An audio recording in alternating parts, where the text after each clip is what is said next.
So get this, Donald Trump back in the White House. Wow. After winning the 2024 election. Crazy, right? Yeah. It's been over a century since we saw a U.S. president Over a century. return to power, after losing a re-election bid. It's unheard of. It really is. So we're diving into some pretty interesting stuff today. Okay. Excerpts from Trump's victory speech. I'm listening. And we've got some analysis from the Economic Times Newsweek Okay. and the Indian Express.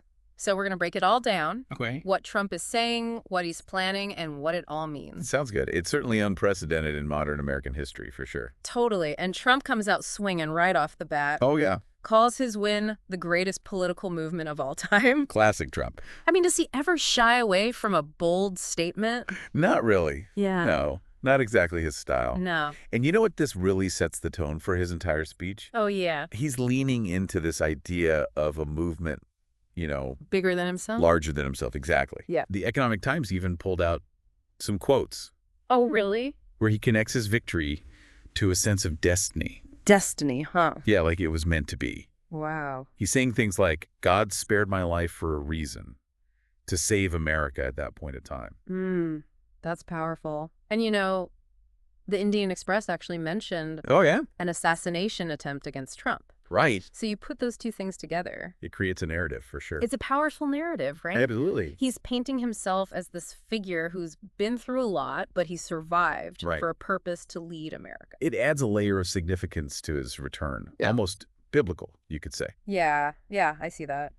And then there's this interesting dynamic with Elon Musk that comes up. Oh, yeah. Trump talks about Musk a lot in the full transcript, which Newsweek covered. Okay. He even calls him a new star who was born when he sent a rocket up. I remember that. Remember that part about them watching a SpaceX landing together? Oh, yeah, that's right. It seems like a carefully crafted anecdote, don't you think? Yeah. Like he's connecting himself to American innovation I see that. and technological advancement. He's praising Musk's genius. Yeah. And he's calling on the country to protect our geniuses. Interesting. And he even ties it back to real-world impact. Yeah. Mentions how Musk provided Starlink to North Carolina after a hurricane. Oh, that's right. It's like he's saying, look, these brilliant minds are out there solving problems, Exactly. making America stronger. It's strategic, Yeah. linking his political agenda with these success stories. Yeah, it's more than just rhetoric, right? Right. It gives people something concrete to hold on to. Interesting. But here's where it gets interesting. Okay. Trump actually adopts a pretty unifying tone throughout his speech. Yeah. Both the Indian Express and Newsweek highlighted this. Yeah, they did. He talks about putting divisions aside and uniting the country, which feels really different from his usual, More combative approach. Exactly. It's like he's trying to signal a shift as he starts this second term. Interesting. Maybe appealing to a wider audience. Yeah, maybe. So let's get into what he actually wants to do. Okay. He lays out this vision for America: safe, strong, prosperous, powerful, and free again. Sounds familiar. Sounds pretty familiar, right? Very much in line with his previous messaging. Yeah. He hits on familiar themes, Uh sealing the borders, huh. keeping legal immigration open, Right. paying down debt, Oh, yeah. cutting taxes. Classic. And Yeah. then there's that line about China. He says, China doesn't have what we have. Oh, yeah. You can practically feel the energy in the room when he says that. Right. That line isn't just about national pride, though. What do you mean? I think it points toward a continuation of his trade war Oh, and a more confrontational approach to U.S.-China relations, on the economic and geopolitical stage. so it has implications beyond just a rally speech. Absolutely. Wow. Okay. And speaking of implications, we got to talk about the reactions to Trump's win. Yeah. His supporters are obviously thrilled, but there are also some interesting developments, like Robert F. Kennedy Jr. Oh, yeah. joining the administration. That's generating a lot of buzz for sure. Yeah, especially with Trump's quip about liquid gold, oil, and gas being involved. Even in victory, he manages to inject some humor. Totally. Yeah. But beyond those immediate reactions, Right. we need to look at the bigger picture, right? Oh, right. What does a Trump victory mean for international relations, Big question. for trade, for domestic policy? Huge implications. We're talking about potential shifts in global power dynamics. It's a lot to process. And it's all happening right now. And that's just scratching the surface. It really is. I mean, think about it. He's already been in the Oval Office. He knows how to work the system. Yeah. And he's made it pretty clear that he's not afraid to shake things up. And He's got this base of supporters who are deeply invested in his agenda. This isn't just a new president coming in with fresh ideas. Right. There's a feeling that he has unfinished business, policies he wants to reinstate or push forward that maybe didn't get traction during his first term. Okay, so let's get into some of those specifics. He talked a lot about sealing the borders and being tougher on immigration. Right. What are the real-world implications there? Well, it depends on how he plans to implement it. Sealing the borders is a pretty broad term. Yeah, it is. Does that mean stricter enforcement, building more barriers, changing asylum policies? Each of those actions would have a ripple effect, I see that. not only in terms of border security, but also for industries that rely on immigrant labor, family reunification, even international relations. Right, and he also brought up those classic economic promises, paying down debt and cutting taxes. Oh, yeah. How realistic are those goals, especially given the current state of the economy? That's the million-dollar question, isn't it? It feels like it. Tax cuts can be tricky. Yeah, how so? Well, on the one hand, they can stimulate the economy in the short term by putting more money in people's pockets. Makes sense. But if they're not carefully balanced with spending cuts, Oh. they can also lead to bigger budget deficits. Right, and paying down the national debt often requires making some tough choices. It does. Either raising taxes or cutting spending, Yeah, neither of which is particularly popular. not at all.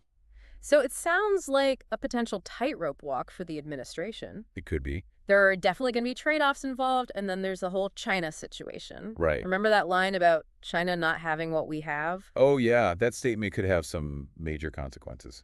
Like what? Well, it suggests a potential escalation of the trade war that was already underway during his first term. Oh, wow. We could see increased tariffs on Chinese goods, Hmm. which would likely mean higher prices for consumers here in the U.S., So it would hit us in the wallet. potentially, Yeah. even leading to a slowdown in economic growth. And on a global level, Yeah. what could that mean? It could further strain relations between the two superpowers, creating uncertainty and volatility in the markets. It's like a domino effect. Exactly. One action can trigger a chain reaction across the entire global landscape. For sure. And it makes you wonder about the impact on international alliances, too. Of course. His America First stance could lead to some pretty big shifts in global power dynamics. Absolutely. If the U.S. starts prioritizing its own interests above those of its allies, Yeah. it could weaken existing partnerships Right. and create opportunities for other countries like China or Russia to step in and fill the void. So we're potentially talking about a reshaping of the geopolitical chessboard. We are. It's a big deal. Wow, it's a lot to take in. And it's important to remember that we're still in the very early stages here.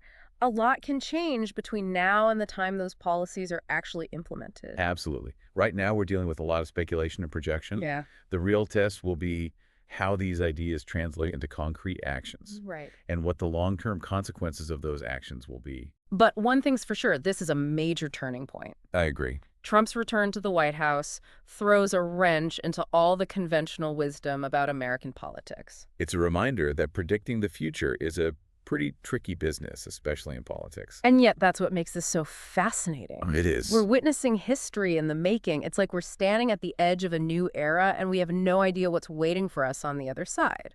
There's a sense of both excitement and apprehension, wouldn't you say? Definitely. The possibilities are endless, Right. but so are the potential risks. Definitely. And I think that's what makes this deep dive so important. We're not just talking about abstract political theories here. No, we're not. We're talking about decisions and actions that have the potential to impact your life in very real ways. It's about connecting the dots, Yeah. between these seemingly distant political events and your everyday reality. So let's zoom back in on Trump and his message. Remember, his victory speech wasn't just about celebrating a win. No, it was more like a blueprint for his second term. Right. He laid out his vision for America, Mm-hmm. a vision rooted in strength, prosperity, and freedom. Right. But he also talked about unity and healing divisions. He did. And that's where things get really interesting. Because his rhetoric has often been anything but unifying, hasn't it? Exactly. So the question is, can he actually bridge the divides that have become so deep in American society? Can he bring people together who fundamentally disagree on so many issues? Oh, right. Or will his policies end up exacerbating those divisions even further? Those are the big questions that we're all going to be wrestling with over the next 4 years. They are. And they're not just academic questions. They Right. have real-world consequences for all of us. They'll shape the future of the country And by extension, they'll shape your future too. That's why it's so crucial to stay informed, to engage with these issues, and to think critically about the information you're consuming. Don't just passively accept what you hear or read. Hmm. Question everything, dig deeper. And most importantly, don't be afraid to have those tough conversations with people who hold different views than your own. Because that's how we start to bridge those divides and build a more informed and engaged citizenry. Yeah, it's a lot to think about for sure. But, that's what this deep dive is all about, right? Right. Connecting the dots and figuring out what all this means, especially for you, our listener. Right. What should they be paying attention to moving forward? I think the most important thing is to stay informed, Okay. but also, go beyond the headlines and sound bites. We have to Yeah. be active participants in shaping our understanding of these really complex issues. So don't just let the algorithms curate your reality. Exactly. Seek out diverse perspectives, Okay. critically evaluate the information you come across, Okay. and don't be afraid to challenge your own assumptions. So it's about becoming a more discerning consumer of information. It really is. Okay, so then think about, the potential ripple effects of Trump's presidency on your own life. How might his policies on immigration, trade, foreign policy, Yeah. all those things we've been discussing actually affect you personally? Right? Your work, your community, your investments, your future. It's not just about what's happening in Washington. No, it's not. It's about how those decisions filter down and impact your everyday life. Exactly. And it's also about how we as individuals and as a society Yeah. respond to these challenges and opportunities that this presidency presents. Okay. Are we going to be passive observers, or are we going to actively engage in shaping the future? That's the question. So where does all of this leave us? What's the big takeaway here? I think we're entering uncharted territory. Yeah. The political landscape is shifting beneath our feet, It really is. and it's up to each of us to navigate these changes with wisdom, courage, and a commitment to our shared values. We can't just sit back and wait to see what happens. You can't. We have to be informed, engaged, and ready to adapt to whatever comes next. Well said. And as we wrap up this deep dive, I want to leave you with one final thought. Okay. Imagine for a moment how the global landscape might shift with Trump back in the Oval Office. Okay. What unforeseen challenges and opportunities could this create for America, Yeah. for the world, Right. and for you personally? That's a great question to ponder. It's like we've opened this door to a whole new set of possibilities. We have. Both positive and potentially challenging. The future is full of uncertainty, but it's also full of potential. And that's the exciting part, isn't it? So there you have it. That's our deep dive into Trump's 2024 victory. We've unpacked his speech, analyzed the reactions, and explored some of the potential implications. But this is just the beginning. It is. The story is still unfolding, and we all have a part to play in shaping the next chapter. Keep exploring, keep questioning, and keep learning. Until next time, happy diving.